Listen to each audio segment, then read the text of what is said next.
వివేకానంద రెడ్డి గారి వాళ్ళ డాటర్ మిమ్మల్ని ఏదో కలిసారని చెప్పని విన్నానండి. Is it? వచ్చారండి, వచ్చారు, 2 టైమ్స్ వచ్చారు కలవటానికి.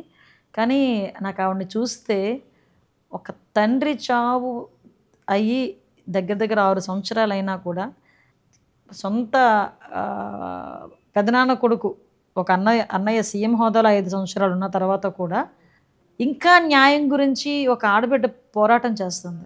ఇన్నేళ్ల తర్వాత కూడా 6 సంవత్సరాల తర్వాత కూడా. నేనేమంటానంటే ఈ 5 సంవత్సరాలు, లాస్ట్ 5 సంవత్సరాలు వాళ్ళ అన్నయ్య ముఖ్యమంత్రి, బయటోడు ఎవడో కాదు. చనిపోయిన తర్వాత ఇదే అన్నయ్య అక్కడికి వెళ్ళి నారాసుర రక్త చరిత్ర అని చెప్పి ఆ చావును కూడా ఉపయోగించుకొని 2019లో సీఎం అయిపోయాడు. చెల్లి నీకెందుకు, నేను సిబిఐ ఎంక్వైరీ చేస్తానని చెప్పి ఆ రోజు అన్నాడు. ముఖ్యమంత్రి హోదాలో కూర్చున్న తర్వాత సిబిఐ లేదు, ఏమీ లేదు, సిఐడి జాలి నీకు అన్నాడు. పోనీ ఆ సిఐడినైనా తిన్నగా చేయించారా అంటే అది లేదు. ఓకే, ఆఖరికి సొంత అంటే ఒక అన్నయ్య న్యాయం చేయలేక ఒక తండ్రి చావుకి నాకు న్యాయం జరగాలి అని చెప్పి ఒక ఆడబిడ్డ అలా తిరుగుతూ ఉంటే నిజంగా చాలా బాధ అనిపించింది. At the same time Chandrababu Naidu గారు కూడా చాలా సీరియస్గా తీసుకున్నారు ఇష్యూని. ఆ అమ్మాయికి ఎట్టి పరిస్థితుల్లో న్యాయం జరుగుద్ది. అంటే నేను ఏమంటానంటే రాజకీయాలు అనేవి ఎప్పుడైనా ఉంటాయి అది వేరే విషయం. కానీ సొంత ఇంట్లో ఆడపిల్లల్ని కూడా సరిగ్గా ట్రీట్ చేసుకోలేని వాడు సొసైటీలో పొలిటికల్గా రావడానికి అర్హుడా జగన్మోహన్ రెడ్డి? ఒక్కొక్కసారి నాకు మొన్న తనని చూసిన వెంటనే, సునీత గారిని చూసిన వెంటనే నాకు అదో క్వశ్చన్ రైజ్ అయింది. షర్మిల గారు బయటకు వచ్చి మాట్లాడుతున్నప్పుడు కూడా నిజంగా అనకూడదు కానీ ఎక్కడో లేరు శత్రువులు జగన్మోహన్ రెడ్డికి.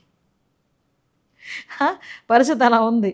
అందువల్ల ఒక్కొక్కసారి పొలిటికల్ అనిపిస్తుంటుంది. ఈయన సొసైటీ చంద్రబాబు నాయుడు గారు రాజకీయాలు ఉండడానికి అర్హుడు కాదని మాట్లాడుతుంటాడు ఈయన. అసలు సొసైటీలో ఉండడానికి అర్హుడు కాదు నువ్వు. జగన్మోహన్ రెడ్డి అనే వ్యక్తి సొసైటీలో ఉండడానికి అర్హుడు కాదు. ఏమన్నా ఏదో అంటారు కదా, ఆంధ్రప్రదేశ్ ప్రజల దురదృష్టం ఒక్కోసారి ఆ మనిషిని రాజకీయాల్లో చూడటం. మనం అనుకున్నట్టు మీరు వచ్చి కరెక్ట్గా 12 గంటలు దాటిపోయింది అడుగు బయట పెట్టి. But thank you so much for time అండి. Thank you. మీరు చాలా ఓపిక్గా, మై ప్లెజర్ అంటే యాక్చువల్గా పొలిటికల్ ఇంటర్వ్యూస్ చేయటం అనేది, అంటే నేను మిమ్మల్ని చూస్తుంటాను, మీరు చాలామంది ఇంటర్వ్యూ చేస్తుంటారు, కానీ పొలిటికల్ ఇంటర్వ్యూస్ అనేది కొంచెం కష్టమే కదా, ఎందుకంటే మేము చెప్పేదంతా వినాలి కదా మీరు. సో దట్ అందుకో చెప్తున్నా. Thank you so much. Thank you so much.